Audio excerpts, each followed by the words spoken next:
And good, I guess it's late afternoon. We're here live in Paso Robles, California. My name is Phil Markert. I'm the director of alcohol for Albertsons, Vons, and Pavilions. Welcome to this beautiful evening of fine wine and some cooking. And it's going to be a great evening. To get started, my man, Austin Hope. And we have a special guest tonight as well, Janell Dusi over there. J-Dog. We're gonna have a beautiful food and wine experience tonight. I think you're gonna be cooking too as well. That's the rumor. But first, also tonight, if you have questions, put them in the chat, and we'll monitor the chat room for you. I think first we want to get started with a video from Hope Family Winery. We like to think of our wines as Paso Robles defined. As a teenager, I was a bit of a troublemaker. So my father would send me to the vineyards to work as punishment. But it turns out it wasn't a punishment at all. I loved being in the vineyards.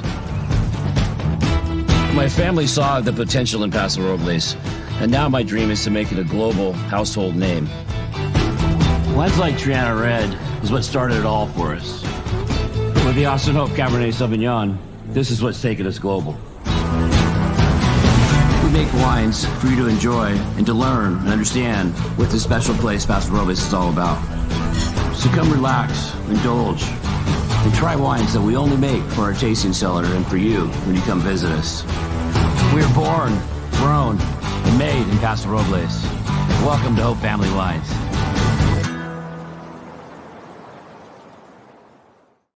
We're going to have a nice video from Janell Dusi.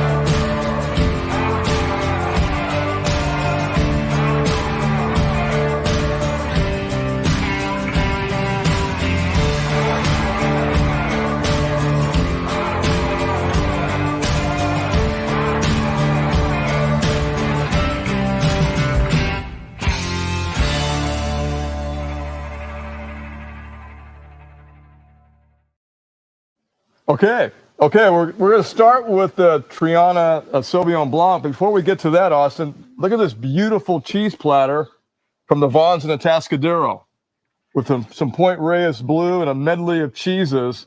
Did you do that? I did not do that. I think you. I thought you did. I mean, the presentation is beautiful. Probably go perfect with this Triana Sauvignon Blanc. Well, it's Triana Savvy B. There it is.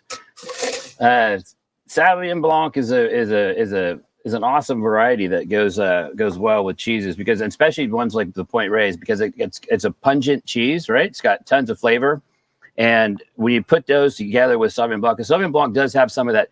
It's a pretty vibrant, right? When you first taste it, it gives it a nice little woof, little punch to it. So when you put it together with the blue cheese, it's I don't know, it's kind of like this yin and yang that goes together, and it's like almost like a sweet and sour type thing. So it's a cool thing, almost like an Asian type combination. It's really, I like it. You know, also, I'm gonna have a bite of it right now. Go ahead. I'm telling you what to do already. This is probably, well, this is definitely the hottest wine we have right now in Albertsons Vons Pavilion, the Austin Chardonnay. So tell us a little bit about how this all came about. So a lot of you know about the Austin brand, which we started, which what we wanted to do was be able to create a great bottle of wine that you can take home every single day and not feel and break the bank, but still have something that's incredibly flavorful, feel like you got value, and really kind of it's an earmark for Paso Robles Cabernet. It tastes like Paso Robles Cabernet. It's important. The Chardonnay has been something we've done for a long time, and I think that we just really haven't shown it that much. And the point being is, yes, we make amazing red wines in Paso Robles, but I think the Chardonnay is the next big grape in Paso. And it's something that we've been playing around with for a while. We said, you know what? Why not? Why not bring out there and tie it together with the Austin Cabernet Sauvignon? That's, you know, having, thanks to you all, we're having a great success. And the Chardonnay is already showing that it's heading down the same path. I mean, everybody wants to have a great bottle of wine for $20, and I think we've captivated with this particular brand. I think I'm going to bring the cheese platter over to our special guest over there. Hey, how about a round of applause for our special guest? Yeah, we'll eat all the cheese. It almost lost all my strength to eat. There you go. That is gorgeous. You know, the Chardonnay is a classic Chardonnay in my opinion. It's got nice wood balance to it, but it's got great acidity, which is, you know, it's been this common belief because people will speak, well, Paso Robles is so hot, but it's not really that hot. If you look at the growing, It's not hot today. No, it's beautiful. We're having it's a late year. I'll tell you that it's a late year because we've got we're in June, right? We're in June. Yes, We are. Yes, we are. we are in June. Normally, June is kind of the start. Summer's here. It's consistent weather typically, but what we've been having so far in June is we've been having May weather. So I think we're definitely, there's no question about it. Just by looking at the vines and the garden and everything else, we're definitely 2 weeks behind a normal growing season for us. Maybe a little bit more even. It's hard to tell at this point, but I think we're for sure 2 weeks behind. And so we're having spring weather. So literally Saturday was what, 98 or something like that. It was warm. Yeah. But normal June type weather. And now yesterday was like 80, and now today's 70, and now they're saying tomorrow's going to be like 90. So and that's how spring is in Paso Robles. You never know what you're going to get. It could be cold, warm. We've seen rain in May, so it's you never know. But back to the point about being hot, you know, most super hot regions will get pigeonholed in saying you can only do red wines. And that's not the case, because we have this incredible shift between a daytime temperature and nighttime temperature. And what that does is it lets the plants rest a little bit and not keep growing and using all their energy and transpiring it all away and retain its acidity. So that's the key to one of the biggest fundamental things that is important to Paso is how be a technical term. It's called a diurnal shift, diurnal swing. So high to low, diurnal swing. This is an educational evening. It is educational. Yes, Phil, you're correct. So having that big jump in temperatures is really important to retain our acidity in our wine. So, and that's what allows us to be able to grow great reds and great whites. So watch out, America.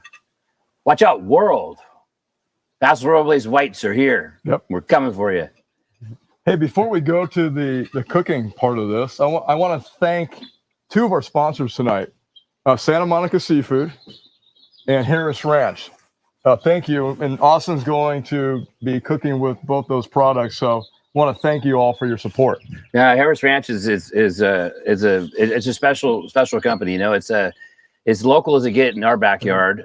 You know, everybody knows the name Hearst from the Hearst Castle, which, you know, over the years they've, you know, the Hearst family has been able to give the Hearst Castle to the state of California to be able to manage so that everyone has an opportunity to see this amazing castle that was built so long ago.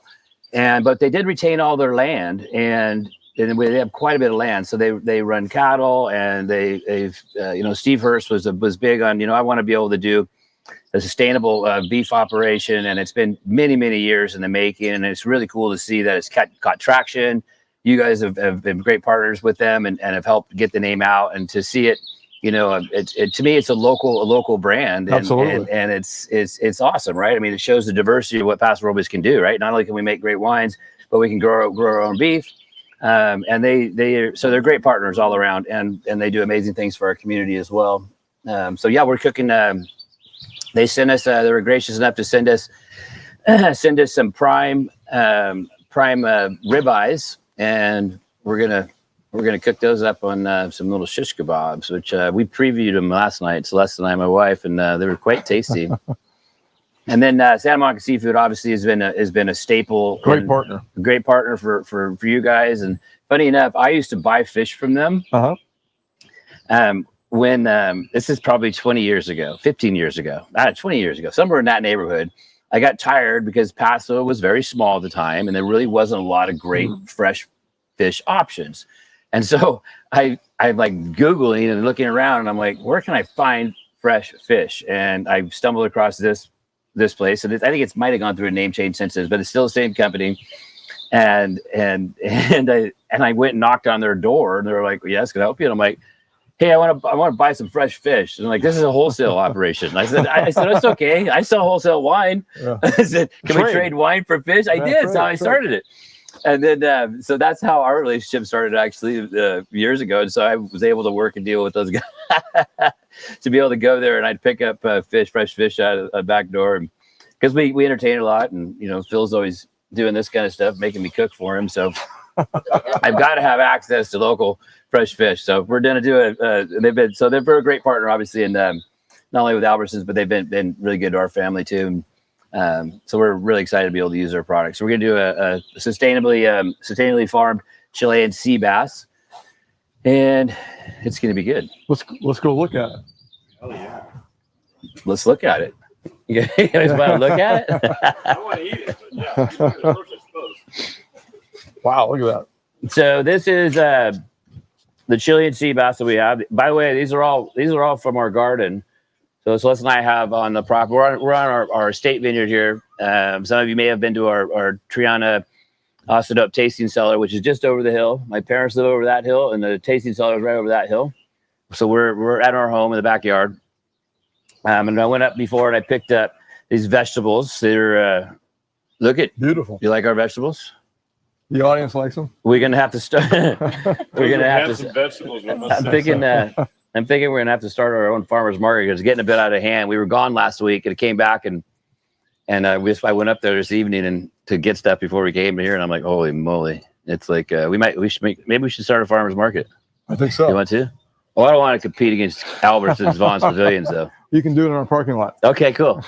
And then we've got the Chilean sea bass, and this is a cedar plank. So if you, I'm sure you've seen these. I know they have them at the store, actually. Yep. Here's what you do. If you're going to cook with a cedar plank, make sure you soak it in water for at least 45 minutes to an hour before you cook on it. Because if you don't, as soon as you put it on a barbecue or whatever barbecue, typically what you do, they burn up, they catch on fire. And this probably will catch on fire because it's been sitting here for a little bit. I did soak it for an hour though, but it is kind of fun too. Once it catches on fire, it's more dramatic, it's like fireworks. So I put a little pesto and then some crushed cashews on top of it. It'll be fun. So we'll get a little smoke and things like that. And then here's the Hearst Ranch beef. Wow. We did a little kebabs. So these are going to be one other tip I'll tell you about these things is the skewers, soak them in water, because they are like little firecrackers, little bottle rockets. They're going to catch on fire. These probably will too, but which would be fun too. And then the other thing about kebabs, to me, you're always set up for failure when you try and cook a kebab. Here's the key. Take the meat and just sear it real hot, real fast, an hour before you're going to have dinner. Set it aside. Don't cook it. So it should be totally rare. And then, or a really light, rare plus, rare medium plus, something like that. And then set it aside. Then cut it up once it gets cool. And then put it on your kebabs with your vegetables. Because I don't know if you know, but vegetables cook faster than raw meat. I'm glad you explained that. I thought you were cheating in there. And we're not going to do a live cooking, but you didn't cheat. No. Yeah, it's I don't know how many backyard barbecues I've been to where people are going to do kebabs and they put it up raw meat on there and then they put their vegetables on there. And then when you go to get your kebab, it's always 4th of July usually because everybody's drinking a ton, right? And you go to get your kebab and the stick's on fire.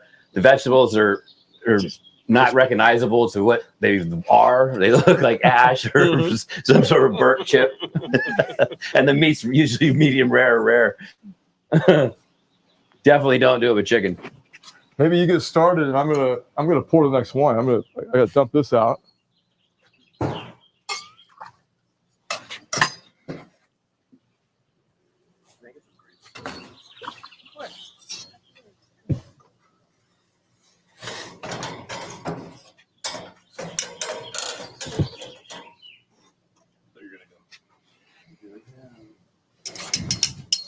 So I'm going to put that Chilean sea bass in a little bit ahead.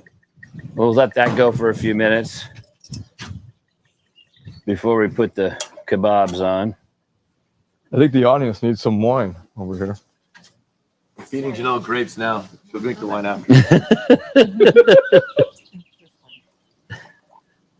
Thank you. You're welcome. Sauvignon Blanc was excellent, by the way. Yes. Very Yeah, and I tasty. did it exactly with the cheese and the blue cheese. I did it both. It works, right? It works great. And then the shard goes really well with that. I didn't get any shard. We didn't have any shard. Oh, we'll bring it over. Oh, you didn't have any Chardonnay? No. No, but I have an empty glass. If that helps for me to get Chardonnay. I hate to say this again, but this is another.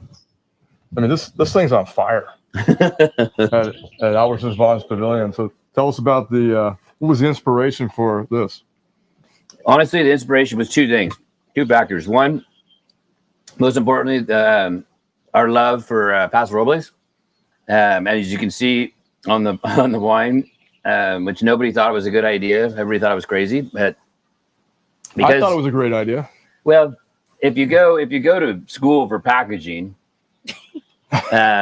you don't, typically put the brand as the biggest thing there is, right? Right. But I really believe in Paso. We want this to be a global household name because we love the region so much. We love the community. We love everything about this region, and it deserves to be up on a world stage. So I said, we're going to put the Paso Robles as the brand on top. And everybody's like, what? I'm like, no bigger. No bigger. No bigger. I kept telling my designer, and he's like, huh. And so it's just really untraditional to see something like this, right? It's always, this should say Austin, and then, Cabernet Sauvignon or Paso Robles below and tears down.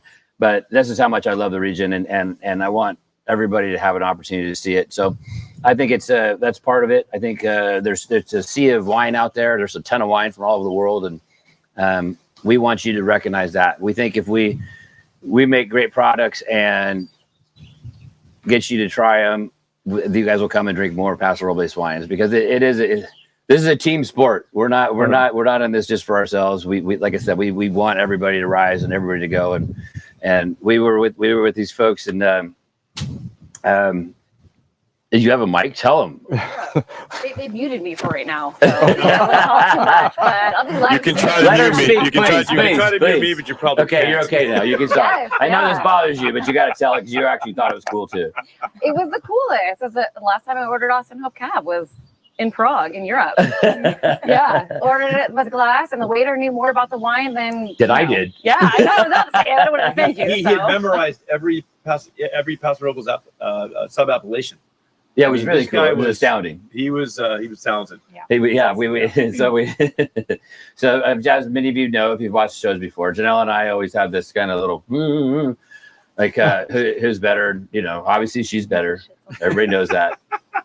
Thanks. I'm glad she lets me get up here and speak more than she gets to. I mean, you put your name on the front. I did put my so, name on the front. I mean, yeah, I think yours is on yours too. Hers is on hers. Good call, Austin. But our team has been really aggressive into pushing, and go. I want to be across the globe, and so we've been traveling different places. We went to Prague, we went to Switzerland, and we went to Amsterdam. Amsterdam carries our wine as well. What Janelle said, I refuse to go to two different countries that have your wine. So we only went to a place that had Prague. We had 2 restaurants in Prague, and it was cool. And when she said, the waiter or the server, no, I think he was one of the managers. He came out. Oh, And you uh-oh. gotta check the meat or the. That's usually my wife's stuff. She always says, hey, you burn stuff. I don't think we burn I anything. did. But let's see. I'm not happy till this flame. There you go. That's Now we're cooking. Yeah, See? There you go. There we The go. firework. We're going to let Yeah. it soak for a minute. Yeah, while you're dealing with that, I got 2 things for you. From a marketing perspective, place, Paso. Mm-hmm. So home run there. And then there's the emotional connection to you. By putting your name on there, and Janelle, you put your family name on there, there's that emotional connection. But I like the fact that you put Paso in bid, because it brings the audience to a place, or the consumer to a place. Yes. So I really appreciate that from a marketing point of view. If you want to work on over here, I can bring Janell Dusi up, and we can talk about Dusi, and maybe well, I'll get some Really, Zinfandel. keep clapping now. Just kidding. Bravo, honey. Bravo.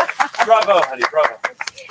Have to show off, and I got fans out there too. So awesome. Well, I'm here to show you guys some Zinfandel since we are in Paso, and this is where the roots of Paso are.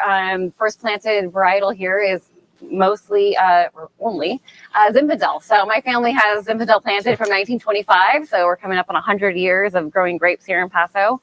The one I have for you guys today is what Phil's pouring for our audience over here is the Janell Dusi Vineyard 2021 Zinfandel. And what I love about Zin, and I always think is more my house palette. So definitely not impeding on Austin's wines here, but bringing you something different and a little departure from the cab focus over here. But Zinfandel has all that fruit going on. So what I love about the 2021 is that you're met up front with big, bright fruit forwardness. But the 21 vintage also has a lot of nice spice, warming spices on the back end. Oh my God, it folded his name up and I didn't see it now. So this is the Zin that I live on the 100 acres. I was born and raised on that vineyard. These vines touched my bedroom window. They still do. And it's everything to me to bring these grapes full circle and put it in the bottle with my own winemaking, which is really being non-invasive to the wines and really just bringing I gotta get some Zinfandel. very natural, bringing you a sense of place, what's happening in the vineyard, in the Dusi Vineyard in 2021, and showing the farming that my family's put in it for. I'm fourth generation the grape farming side, and there's a fifth one out there holding on and keeping up the farming tradition. So, Beautiful. yeah, thanks. Bringing you Paso's kind of the roots of Paso and Zinfandel. So I think our most widely planted varietal is Cabernet, but it all kind of Zinfandel helped show what Paso Robles could do. You know, this would go great with that Point Reyes as well. The blue cheese. I do love it with some blue cheese. Yeah. I'm far away from the cheese plate over here, though, so it's hard to pass blue cheese. I'll move it Yeah. over to you so you can Yes. taste some of it. And I did help in the cooking. I did crush the cashews today, which are going you on top did. of, the sea bass. Good. Yeah. I was hammering away, so I'm trying to help out in the cooking a little bit before the burning started. But, that'll go great with the Zinfandel as well. You can't cook without fire, and I love the fire. I know we're not pouring it today, but tell us a little bit about the Dusi Pinot Grigio. Is it a hot cellar, It's a Phil? hot cellar. It's on fire right now. Got one. All It's a right. fuego, baby. I don't want to let Austin have all the hot cellars. So yeah, Pinot Grigio is, I know he does say we battle a bit. We were longtime friends, so that's okay. Because I only make a small amount of wine, but I do make a Pinot Grigio all from here in Paso Robles. Stainless steel, fermented, aged. So it's just clean, crisp. I mean, it's a perfect summer wine. We're out here by the pool, the backyard barbecue. It's a great, just crisp, lower alcohol. You screw cap, you can open another one fast and easy. And then when you get to the entrees, then you can head over to the Zinfandel, as well as Austin's wine. We appreciate all your support. Yeah, well, thank you. So I'm happy to be here. So thanks, including the JDC Zin. I think we're going to go to, what do you got over here, Chef? Cooking. So We got something over here. Peace out, bitches. So we got we've finished the Chilean sea bass. And then so you get a nice little toast on the cashews. Wow, look at And a little char, and then you put a little mango. So this is a mango, some chives from the garden, some tomatoes from the garden, like a salsa, right? And we put a little vinegar in this. Anybody's watched, they know I love apple cider vinegar. So there's apple cider vinegar in there, sesame oil, little olive oil, salt, pepper, mix it up a bit, and then it's just an awesome flavor, right? Beautiful. And then I don't know if you saw this before. Yes, you did. I sent you some for Christmas. This is made by a partner of ours called Fresh, and we're selling this. We created a collaborative finishing salt, and it's so what's in it is it's flaky salt, sea salt, browned grass-fed butter, and vanilla bean. And it sounds crazy, but this literally is one of the best little finishing deals. So we put this on everything. When we want to finish our product, we do this like that. something like that. Some here, maybe a little more. And then our estate olive oil, Austin Hope olive oil. We just drizzle a little bit, right? Cool. Boom, there it is. And then I think we could pull these little boogers off. I'm going to pour the next wine. Do it. I dare you to. The Liberty School Reserve Cabernet will be next. Doesn't it? Yeah, it's amazing.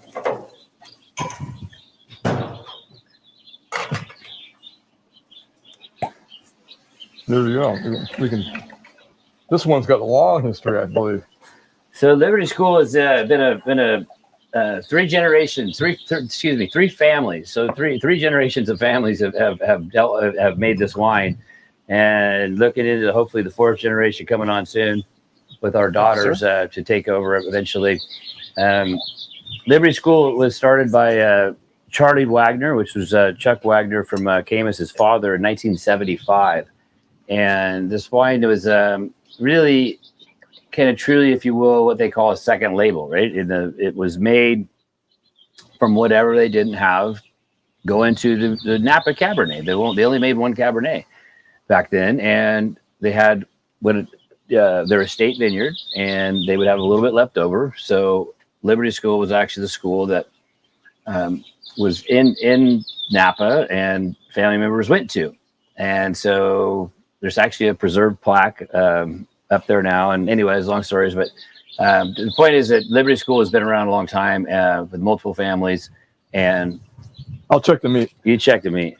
It's good.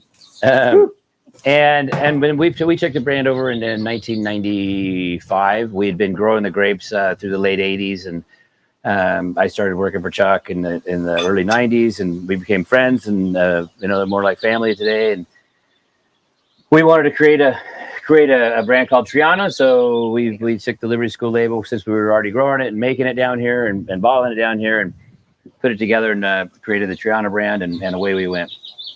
I was many moons ago. I guess I'm in charge of props too, so I'm sure. No, I mean you did used to work in a circus, I thought. Yeah.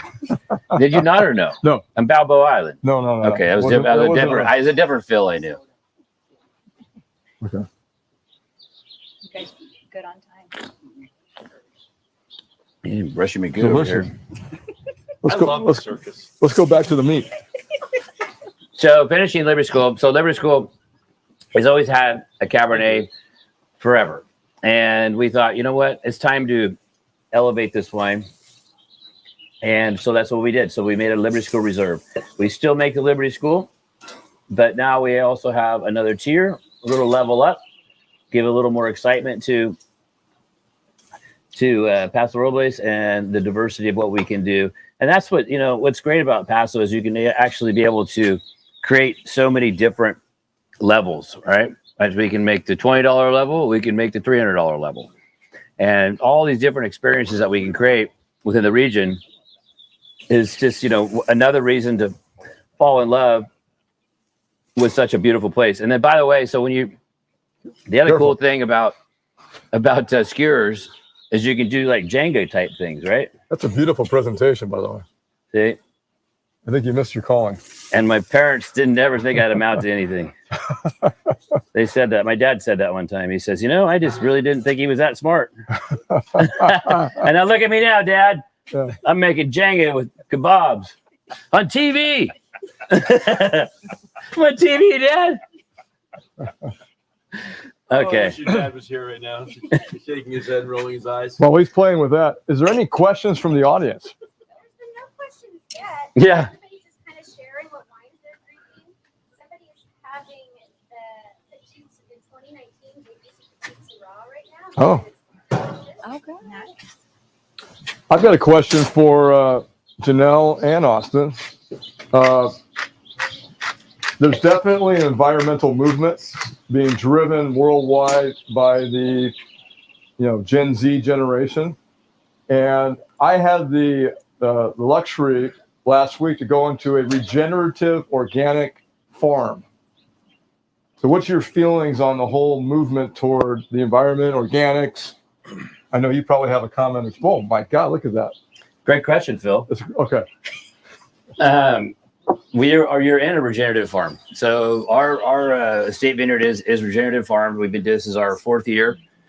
And bigger story is this year we got all of the vineyards that farm for us are sustainably certified sustainable. Right. So that was a big movement. Took 10 years to achieve it, and we're excited as hell. And we've Whitney, marketing director, we've been talking about the other day. She's trying to come up with some ways to show in your stores. We're creating a little label for it, and cool. That'll go on there and kind of tell the story, because it is important, right? It's important on so many levels, because sustainability. There's multiple platforms, right? It's more than just the farming aspect. It's 100% more, and there's multiple organizations. There are third-party organizations that come and certify you, and we deal with both. The Wine Institute has one for California, and then we've also got our local and Sustainability and Progress SIP certified, which is a great one too. So we allow our growers and farmers to choose whichever platform they want, but we dictated and we set a goal. We have to be by 2025. We want every farmer to be 100% sustainably farmed. And the point of what sustainability, what it really means is it goes down to, it's not just not using chemicals. It's not just, going slow on dusty roads, because I believe it or not, that's one of the things, because you spread bugs that way. Yep. But it really goes down to people, place. Yep. And that means taking care of the people that are helping you do what you do. Right. All the team members have proper insurance, are taken care of, have a livable wage, have all these different things, and then obviously the land, right? Because at the end of the day, it was funny. We had a debate about we've had debates about this for about 5 years, but I always think it's the right thing to do, right? And so I always feel uncomfortable when you get into scenarios of cause marketing, right? And because sometimes I feel like it's taken advantage of. And like we did a program, and you guys were part of it, Waves of Hope, right? We did that and through retail sectors, which brought a lot of light and money to Operation Surf, which helps veterans that have issues from coming through the war and everything, lots of things, and they do it through self-healing through water, right? So they teach them to surf, they bring them, they go through these whole programs, and so that's a cool program too. And so it's kind of like cause marketing, but it's like, I feel weird, right? We're doing something we want to do and it's something cool. And I feel like that about sustainability, because at the end of the day, everybody should be doing this, right? Do you care about the earth? Do you care about your family? Do you care about your kids? Do you care about the future? That's reality, right? I mean, it's a fine balance, right? I'm not crazy either way. I just think that there's better ways we can do things, right? Softer approaches to things, and that's the thing, right? We're not crazy. I truly believe tree hugging people. I mean, I love barrels, so I'm not a tree hugger, obviously. I truly believe that the still can't hug a tree, even if you like. I do hug trees, but I like the oak. I love oak. I'm sorry. In our business, the consumer decides, and I think that's going to be a very important point for a consumer in the future. Today, really, but in the future, of purchasing wines from wineries like yourselves who are sustainable and take care of their people. Yep. I think that's going to be the decision tree for a lot of people. Yes, it is. I probably should go to the next wine. We have a question. Oh, question. You got the leafy lettuce. From Roger. He asked. Oh, leafy lettuce. This is from Austin and Janell. the garden. What is your most promising developmental project, and what can we look forward to? Sorry. Raining down leafy lettuce. Promising what? Developmental project. You got something, Austin. I know. In which regards? What development part am I asking about? Just somebody's asking, what's a big developmental project? What are you working on? What are you working on How much right time you guys got? now? So we've got. What's happened at the Dream Factory? So we've officially got to the size where somebody at our winery said we're a campus now. So this is a vinaigrette we made. This is it's got what I do is I just put olive oil, balsamic, honey, lemon juice, and a little cotija cheese in there. Shake it up. This is old crock cheddar. Put a little bit of this on the old salad. This is another one from Albertsons, Pavilions. Have some cheese, kids. I love it. Presentation's not going to be the best because I'm having to reach over, but prepare for some dressing here. Thank you. Uh-huh. Thank you, babe. Yes. So we are quite aggressive on our new place. It's a little bit scary. So they wanted to call it a campus, and I said, no, we can't call it a campus. I didn't really like school personally, so it was a bad connotation for me. So we've called it the Dream Factory, because it really is a dream factory for us, right? It's somewhere where we've dreamed up all these things. We never thought we'd go as far as we did, and we've been able to continue to grow and go across the globe and create new products. And you all have been so nice, liking our wines and what we do, and so that's big. That's a big deal for us right now. We've just opened up a place downtown because, as we've spoken before, community is really important to me. So we purchased a building downtown Paso Robles, right on the park. And funny enough, the name of it is called Hope on Park. There you go. And we've done a little. We went kind of retro on it on the first part of it. So it's a sidewalk bar, and as many of you know, you travel to wine country, and it's lots of people are coming, and so things have switched to reservations. So it's hard sometimes to get into places because they've had to go to reservations. You can't just walk up. And so part of me we didn't like that. So we wanted to be like, you know what? How about we create a little place where you can just walk up right off the street? And so we've got the building. My wife Celeste and I, we spent tons of time. She spent a ton of time inside designing the interiors of it. And so we've got, it's really a 3-phase deal. So the front part, literally, there's a bifold door that opens up. So the whole basically front of the building opens up to the sidewalk. So there's a parks right there. You walk by and you're like, what is this place? And so people walk in like, hey, you want some wine? So we have different offerings there. We do some wine cocktails. We do wine to go. We have these cool little cups, right? Only thing good that came out of pandemic. You're making it very convenient. Convenient. Drinks to go is legal. So that was cool. Yeah. So you can just pop in, grab a glass, and cruise by, or come in. And then the next phase, which is opening on next weekend, is our creative space. And for people that follow us or know what we do, and why we call it Dream Factory, we're always pushing the envelope. We're always dreaming things. We're always trying new things, innovating, and we like to do stuff. So we've created a completely different experience than we have at our tasting cellar on the west side of Paso Robles.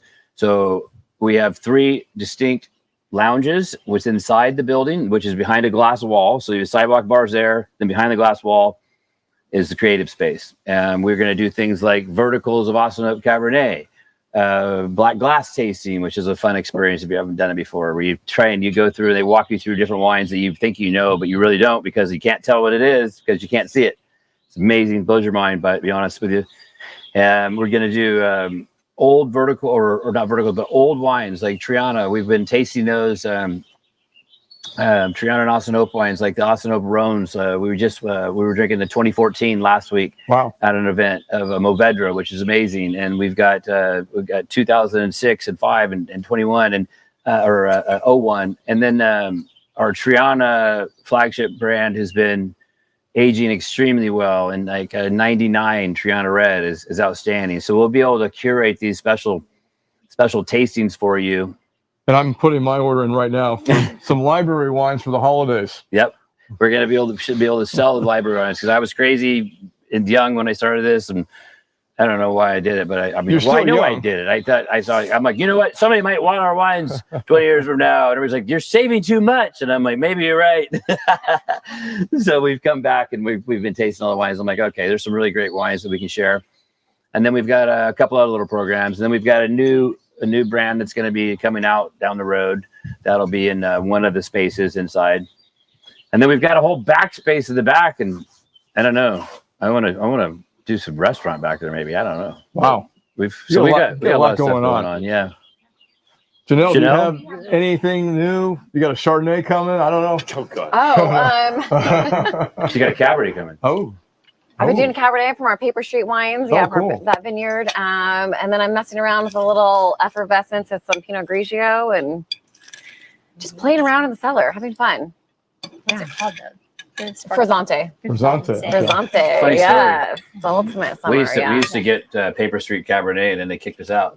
How come? So I guess because Because Janelle wanted to make it. look at he's so hard to do with. Look at this. Hey, But I'm So- excited for Brisante.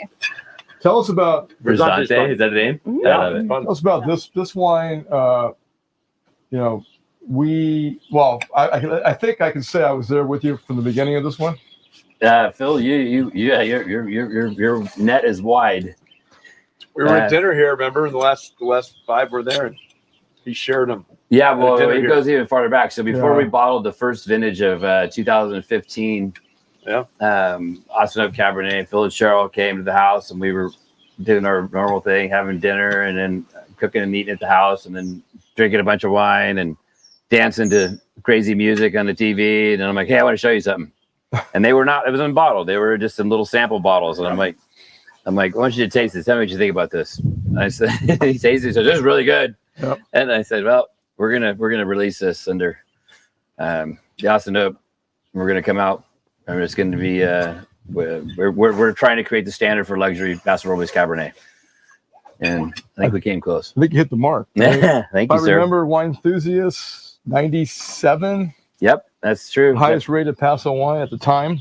Yep, when Yeah. it was for Wine Enthusiast, been rating wines and writing about wines and Paso Robles wines for 30 years. And when the 2015 they tasted, they rated it. It was that was the highest score that they'd ever given to a Paso Robles wine in the history of Wine Enthusiast. Right. So it was pretty wild. Tell us about the 21 vintage. They're asking Oh. how long can you drink the 2015? That's a good question. How long can you drink the 2015 for? So you can. We just had it a week and a half ago, and at Hope on Park, you will actually be able to taste that wine and purchase that wine in small quantities. If you choose to sign up for a vertical tasting. And the Hope on Park, just to understand, is there's two different aspects, right? You walk up on the street, but then the other one, there's a whole nother section, and it comes with a lot of bells and whistles. So you got to call for that one and talk to one of our dream weavers, and they'll get you dialed in. So you can still drink it. Drinking great. 2015 is awesome. Tell us about the 21 that we're sitting here drinking right now. So 21. I don't think I got. I'm not drinking that one. Well, okay. Let me. Hey, okay, shut it down. Billy doesn't have a glass, guys. I'll bring it over to the audience. We don't have any of that. We don't have that. I don't have that one. 21 vintage. I love the 21 vintage, so. You know, Overall. there's a joke in the wine industry that they say, they ask a winemaker, "What's your favorite vintage?" The current one. 100%. But I think we, one of the things we've done is we've spent a lifetime trying to figure out how to make consistent wines, and that's been a big thing for us. Because if you do get behind a brand, and there's certain brands that I'm always really proud of that I drink, like some of the Italian ones, right? I mean, like Antinori comes to mind, or Gaia comes to mind. I mean, they're consistent year in, year out, right? And that's always been what we've set our marks to. And I think we did that with this wine. But having said that, 21 actually surprised me, because we went into 21. It was a weird year. It was a really weird year. It was short, and it was late, and then it was early. It didn't know what it wanted to do. And it was a trying year. 22 was a trying year as well. And we really had to kind of just like, we were frustrated when we put it to barrel. We were like, I don't know. And then it came around, and it has remnants of the 2015, which was really special to me in the nose. And that's what really catches my eye on this wine. I think the palate of it is really special. It's great wine. It's got our signature style of, rich, ripe fruit, plaquing tannins. And when I say plaquing, that's a word I don't know that I might have made up. It's where it goes into your mouth and just lays there like a nice little blanket. It just makes your tongue feel good. It's not hard, striking, and abrasive. It is kind of sexy. No, it is sexy. Yes, it's a blanket that holds your tongue. It's not sexy, it's animal. Okay, fine. We're getting ready to release blankets that keep your tongue warm. It's called Austin Hope Cabernet. Winter. They wanted somebody asked about how you explain the feeling of tannin on your tongue. So is that how you Good question. Yes. Can they hear you asking that question?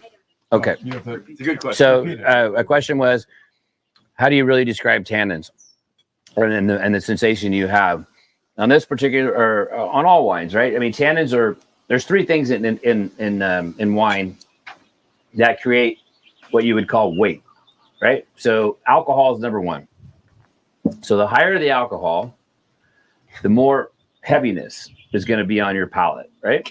And the easiest way to understand that in testing it is get a bottle of vodka, pour some into a glass at room temperature, and then just take a little sip. I'm not saying a shot. Just take a little bit of You've it. never done that, by the way. Yeah, I did it at breakfast. That's how I have mouthwash. And then let it just put a little taste on your mouth and feel how heavy it is. You'll feel the weight because alcohol by density is very heavy. So that's one way to create density. Another way is having sugar. So like think about drinking like a sweet Coke or something like that, where you can feel like it feels heavy in your mouth. It's really not that heavy. But it's got a sensation of heaviness. Or like a port. When you drink a port or late harvest wine, you can feel how heavy it is in your mouth. Or syrup is a great example, right? Put syrup in your mouth, you feel like it. Syrup it's the reason it feels so heavy in your mouth is because of the sugar content, right? With grapes, we ferment the sugar out of it, so it doesn't have that weight. But then the third thing is tannins, and tannins come in many facets. They come in harsh, dry tannins. They come in. Not everybody comes in lush, but they do come in tart or abrasive. They can come in the front of the palate. They make your lips, interior lips dry. They can make the back of your tongue dry. They can make the side of your tongue dry.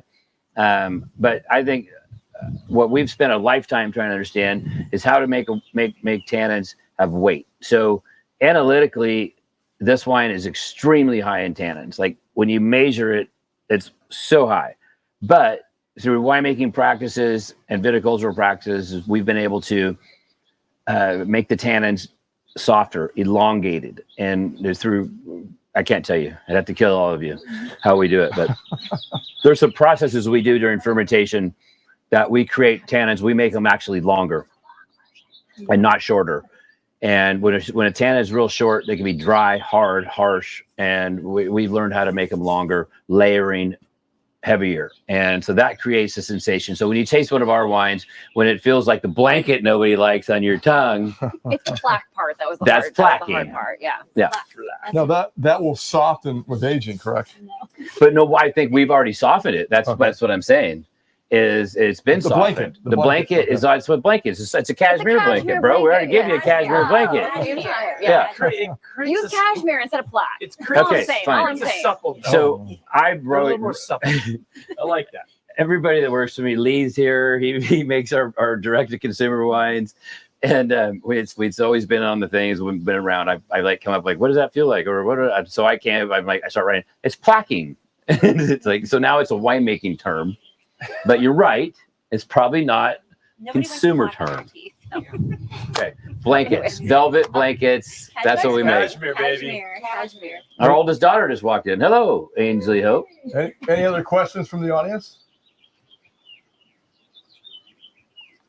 Do I count? Wouldn't it? I'm Yeah. joking. I'm joking. You can ask a question. We can only ask one. What do you think your best year of production is over the past 10 years? What's your best year over the last 10 years? 10 years. 23. Oh, I know.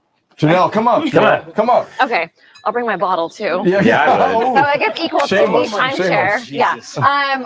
I'm in. Well, it's still in barrel, but the 23 I think is just magic in the barrel right now. 23. Well, Okay. so that's hard because that's going to be coming up, but there's something about it. Otherwise, yeah, go for it. No, I agree. You don't have to leave. I realize that's not baby. something in the bottle yet, but there's just something about what's going on that's amazing. And yeah, I'm really. No, I think 23 is absolutely special. Everybody in the winery is super pumped up about it. Should I start taking pre-orders? You should. Yes. Yeah, we're gonna Yes. start being like Europe and make you pre-order, Okay. Yeah. and then depending on how much you order, well, that's when we'll tell you what the price is. Yeah, exactly. Burgundy, circa 2007. Let's go back 10 years. So let's go 2014 to now. Other than the 23, what vintage is your favorite? 15, 17, 21 Okay. for me. I like 18 right now. 18, I like that. okay. Yeah. I'm 18. I'm liking 21. Some of them. Some of them. The ones that are All right of now. yours, Yeah. but some of the Those others. are selling good. I like those. Any other questions, Whitney? Okay, by the way, I'm super pumped you brought back the walk-up bar because that is everything. That's old school. Walk up, have a conversation, be a little casual. You're on the park. I think it's amazing. I'm really excited you guys did that. No, it's really, really cool. We're excited about it. It is cool. I should probably check my phone. It's been blowing up. There might be a question on there. And I do love to say that I love having Austin Celeste as neighbors because we like this a lot. So look at this garden. Look at this. His garden's amazing, and we eat well. Yes. And drink well. More importantly. We do. Yes, we do. That's for sure. Any other questions from the audience? Can you also explain acidity and where and how you taste? Jesus. Can you explain acidity and where and how you explain it? Where and how you taste Taste it. Taste it. Okay, maybe you should start with your 60s and explain the acidity part. No? Okay. What is that? I have a hard time, I guess, recognizing that. So it's actually a good question because, and actually I've said that word twice, and I really dislike that word, by the way. Actually, that's another story. I think acidity is an interesting one because acidity can actually play. I had a fourth time I said it. Acidity plays different roles and it wears different hats, and sometimes it's different. It's difficult to diagnose, if you will, because there's so many different compounds in wines that can show that you might think it's acidic, but it's not. It might be a tannin of some sort. So there's multiple tannins too within wines, right? There's seed tannins, there's grape tannins, or skin tannin. So you got seed tannin, grape tannin, and you've got wood tannin. And every one of those, depending on how they were fermented, how they were handled, how they were aged, will create a different feeling in your mouth. But I would say that the easiest way to understand acid is think about nail polish, right? Nail polish is acid. And it's I'm not suggesting you drink nail polish, but when you smell it, you can almost taste it. You can almost feel it when you smell nail polish remover, right? It's that thing. So for the easiest way to understand it is that's one of the things. And then typically acid will hit you on the front and then the very back. And it also will have a high toned thing and can be sour. So if you have a sourness, that's going to be acid as well. Where tannin is going to be more abrasive. And it may feel like acid, but sometimes it's not. And it typically will be, if it's not on the interior part of your lips, then it's going to be in the back, hitting you right here in the back, like when you eat like a sour candy, right? Just think about sour candies. That's acid. And then here's a great example.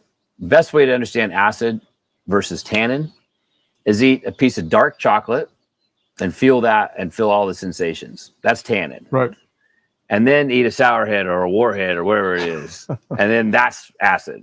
And so you can see where it strikes and how it feels in different spots. But we do occasionally I'm pointing at Lee here that we taste wines all the time, and it's like, what is that? Is that acid? Is that tannin? What is that? Is it sour? Is it sweet? I don't know.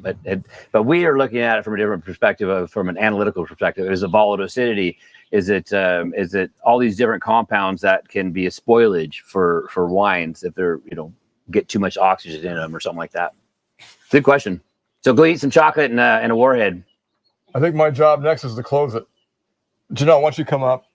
I got to do a little selling now. Sorry. Okay, this is where part where he gives things away. First Vanna, tell him what they've won. Yeah. Well, there's this thing that he has in his hand right here that's going to be amazing. Yeah. This is why I walk away. No, come Start over. giving away Come over. stuff. First of all, I want to thank both of you. I did a lot tonight. No. You guys are really, you're the driving force behind what's going on in Paso. And I really appreciate all the support that you give Albertsons Vons Pavilions. Thank the guest over here tonight. And then, thank you very much. We'll be here all week. Production staff.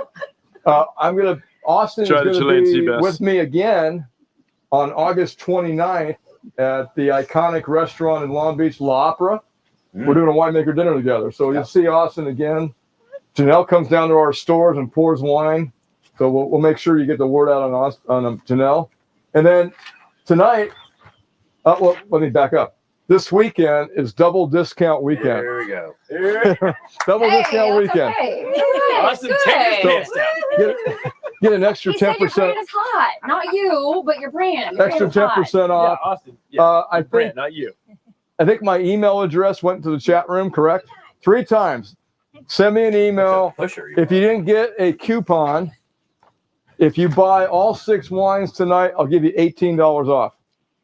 So That's like a free bottle of Pinot Grigio. that's right. As So, your ninth bottle. but Way to upsell. Yeah.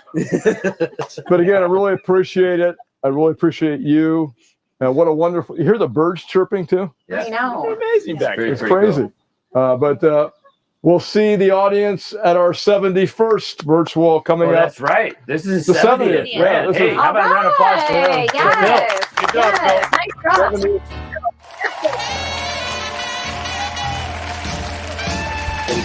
Don't, hey, pull the music back. I'm not done. Hang on. Hang on. We have Another to minute. we have to recognize Phil and what he's done for the industry and what he's done for you all, because this guy's a living legend. And as far as retail grocer goes, he really is the person that brought a fine wine store to a grocery store. Absolutely. And he's been doing it for I'm not gonna say how long, a long time. Since I was 12. Yes, since he was 12. And it's special, and it's what gives us the opportunities to be able to walk in and buy one of our wines, to them buying a world famous first growth Bordeaux from Chateau Petrus. yeah, I mean, Christ, we're